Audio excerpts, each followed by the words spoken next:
오늘은 추리논증 2018학년도 8번 문제를 함께 풀이해 보겠습니다.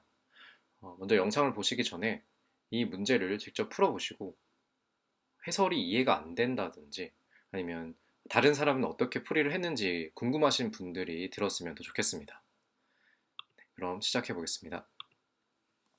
자, 8번 문제. 다음 글을 근거로 판단하는 것으로 옳은 것만을 보기에서 있는 대로 고른 것은? 이런 문제 같은 경우에는 이제 여기 요건이 세 가지가 나오죠.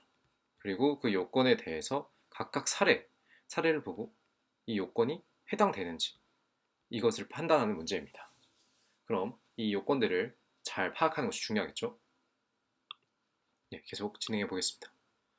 문제를 같이 읽어보면 행정청이 권한을 행사한 행위를 취소해 달라고 청구하는 소송을 취소 소송이라고 한다. 취소 소송이 적법하기 위해서는 소송의 대상인 행정청의 행위가 다음 세 가지 요소를 모두 가지고 있어야 한다. 그러면 이 세 가지 요소 A, B, C를 함께 보겠습니다. A. 행정청이 우월한 지위에서 한 공권력 행사여야 한다. 그럼 A는 행정청이 우월한 지위에서 한 공권력 행사를 말하구나. 즉, 우월한 지위에서 한 공권력 행사가 있으면 이 취소 소송이 적법하기 위한 요건이 되겠구나 라는 것을 판단할 수 있어야겠죠.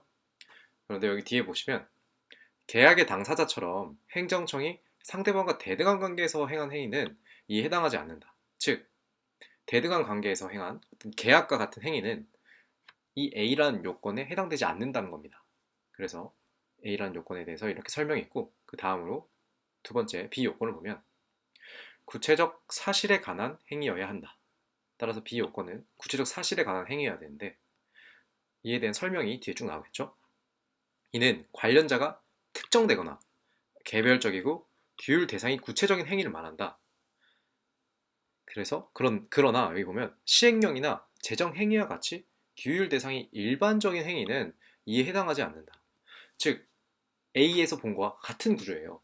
B에서 B 요건은 구체적 사실에 관한 행위여야 한다라고 설명을 해주고 일반적 행위에 대해서는 해당하지 않는다라고 얘기를 하고 있죠. 그래서 구체적인 사실, 그러니까 개별적이고 규율 대상이 구체적인 행위에 대해서만 이 취소 소송이 적법하기 위한 요건이 되겠구나라는 걸 머릿속에 넣고 가면 되겠습니다. 자, C로 넘어갈게요. 세 번째 요건.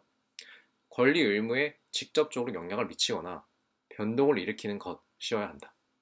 즉, 이 세 번째 요건은 이 권리 의무에 직접적으로 영향을 미쳐야 돼요. 그래서 어떤 변동을 일으켜야 합니다. 여기서 추가적으로 설명했죠. 행정적 행위에 의하여 비로소 변동이 발생하여야 하므로 기존의 법률 관계에 의하여 이미 발생한 의무를 이행하라고 독촉한 행위는 이에 해당하지 않는다. 똑같은 구조죠. A, B, C 보면 다 같은 구조로 지금 선지가 형성이 되어 있는데 즉 권리 의무에 직접적으로 영향을 미치는데 이미 발생한 의무를 이행하라고 하는 것은 해당하지 않는다. 그럼 이 해당하지 않는 것과 해당하는 것을 잘 구별해서 기역, 니은, 디귿 사례들을 분석하면 되겠죠. 그럼 기역부터 가보겠습니다. 행정청과 갑은 행정청이 갑에게 제품 개발 자금을 지급하되 갑의 책임으로 사업에 실패할 경우에는 행정청이 지급한 자금의 반환을 요구할 수 있도록 정한 계약을 체결하였다. 자, 여기서 계약을 체결했죠. 그러면 바로 A가 떠올라야 돼요. 여기서 보면 이 대등한 관계에서 맺은 계약은 A 요건을 갖추지 못했다고 되어 있었습니다.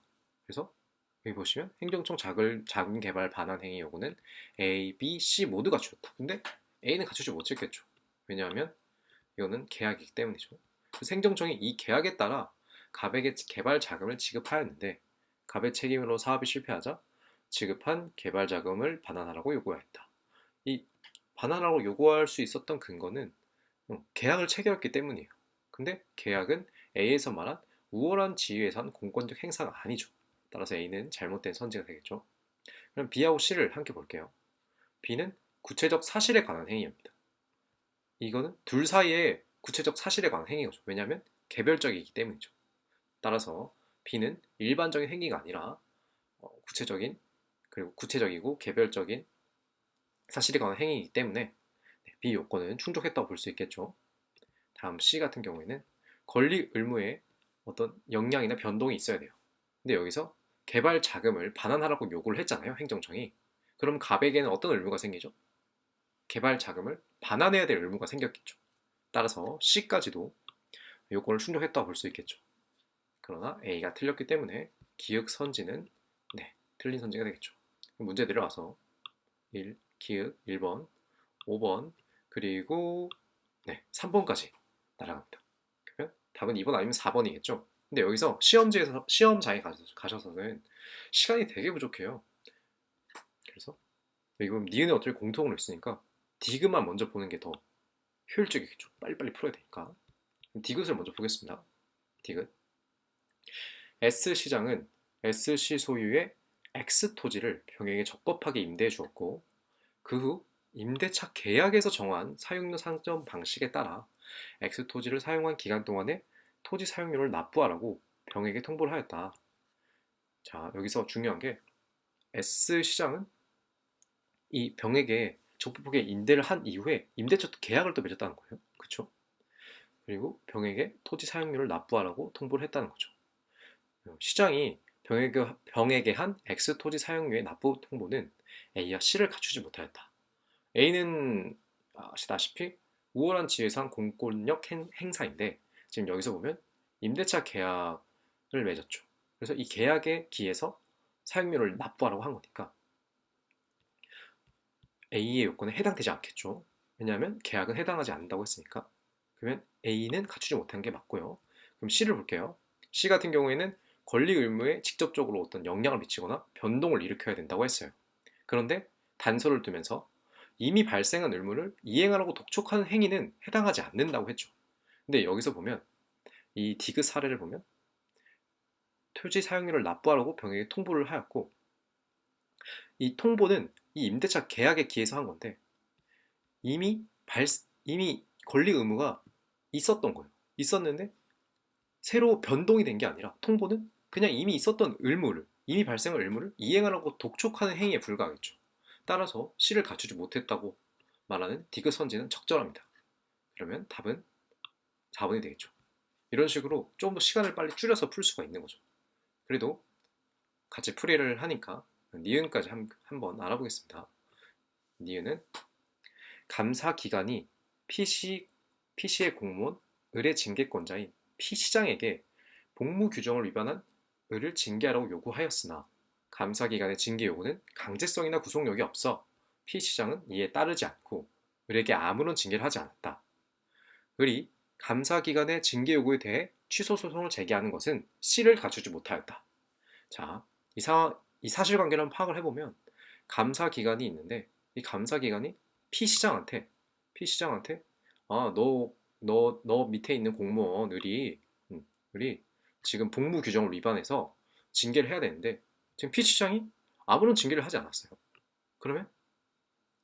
그런데 을이 이 감사기관의 징계 요구에 대해서 취소소송을 제기를 하였거든요. 그럼 먼저 C가 먼저 볼게요. C는 권리 의무에 직접적으로 영향을 미쳐야 돼요. 근데 여기서 보시면 P시장이 을에게 아무런 징계를 하지 않았어요. 그러면 자기 신분에 대해서 아무런 변화가 없겠죠.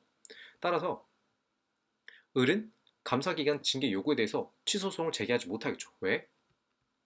권리 의무에 직접적으로 어떠한 영향을 미치지 못했기 때문에 따라서 C 요건을 갖추지 못했다는 니은 선지는 옳은 선지가 됩니다.